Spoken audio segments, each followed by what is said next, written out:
வணக்கம். இந்த வீடியோவில் ஊழல் தடுப்பு நடவடிக்கைகள் பற்றி பார்த்துடலாம். ஃபஸ்ட்டு ஊழல் தடுப்பு சட்டம் எப்போ போட்டாங்கன்னா 1988.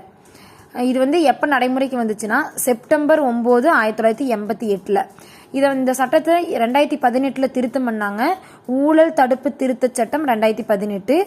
எப்போ நடைமுறைக்கு வந்துச்சுன்னா ஜூலை 26, 2018 நடைமுறைக்கு வந்துச்சு. அடுத்து ஊழல் தடுப்புக்காக போடப்பட்டது சந்தானம் குழு. இது எப்போ ஸ்டார்ட் பண்ணாங்கன்னா 1962 சந்தானம் குழு போடுறாங்க. யார் பிஎம்மா இருக்கும்போதுனா லால் பகதூர் சாஸ்திரி. இந்த குழுவில் ஒரு தலைவர், 4 எம்பிக்கள் இருப்பாங்க, அப்புறம் 2 மூத்த அதிகாரிகள் இருப்பாங்க. இந்த குழு 137 பரிந்துரைகளை வச்சாங்க. அதில் 106 அரசாங்கம் ஏற்றுக்கிட்டாங்க. அடுத்து மத்திய புலனாய்வு அமைப்பு, சிபிஐன்னு சொல்லுவோம்ல, அதுதான். அது எப்போ கொண்டு வந்தாங்கன்னா 1963.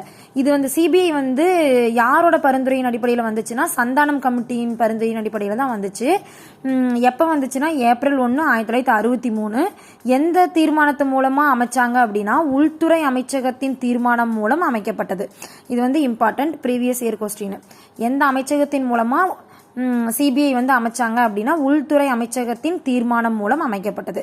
இது சிபிஐ பார்த்தீங்கன்னா அரசியலமைப்பின்படி நிறுவப்பட்ட அமைப்பு கிடையாது, சட்டப்படியான அமைப்பும் இல்லை. அடுத்து டெல்லி சிறப்பு காவல் நிறுவன சட்டம் 1946 தான் சிபிஐக்கு அதிகாரம் கொடுக்குது. ஓகே, நெக்ஸ்ட் மீதி இருக்கிறத நெக்ஸ்ட் வீடியோவில் பார்க்கலாம்.